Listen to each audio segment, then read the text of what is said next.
झंझा न मई के तहरी साके लादे हूँ गहना तोर बर बिसा के कर ले भरोसा बात के। कौन दही मोलवो बाई आज रांध के, कौन दही मोलवो बाई आज रांध के।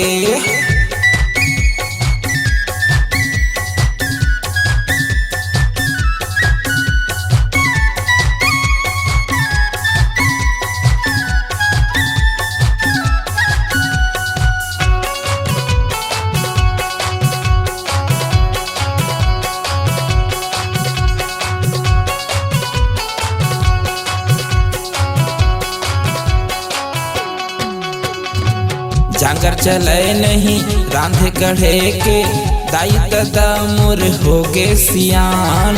दाई दादा हो गे सियान, दाई दादा हो गे सियान।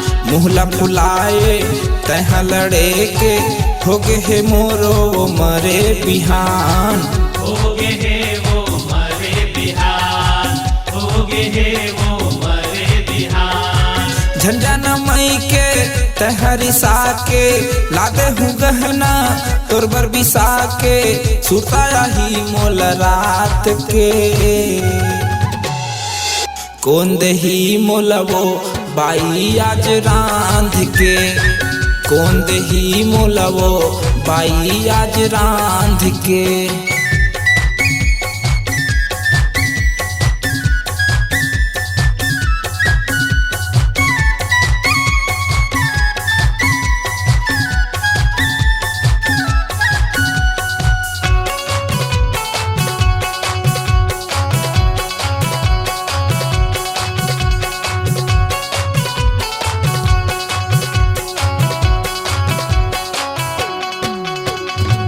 नाक पर फुल्ली कान पर बाली पाँव पर ले दे हुसोन के साटी। पाँव पर ले दी सोन के साटी, पाँव पर ले दी सोन के साटी। नांग मोरी सूत बहुटा चांदी के ले हूँ गरबर गरौधी। चांदी के ले दी गरबर करौठी, चांदी के ले दी गरबर करौठी। झंझा न मई के तहरी साके लादे हूँ गहना तोर बर बिसा के कोटा बाजार ले छाट के।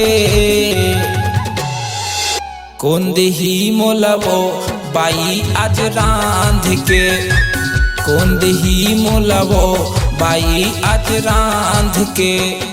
झंझा न मई के तहरी साके लादे हूँ गहना तोर बर बिसा के कर ले भरोसा बात के। कौन दही मोलवो बाई आज रांध के, कौन दही मोलवो बाई आज रांध के। कौन दही मोलवो बाई आज रांध के, कौन दही मोलवो बाई आज रांध के। स्वरांजलि स्टूडियो नेमीचंद गली नंबर 2 गंजपारा रायपुर।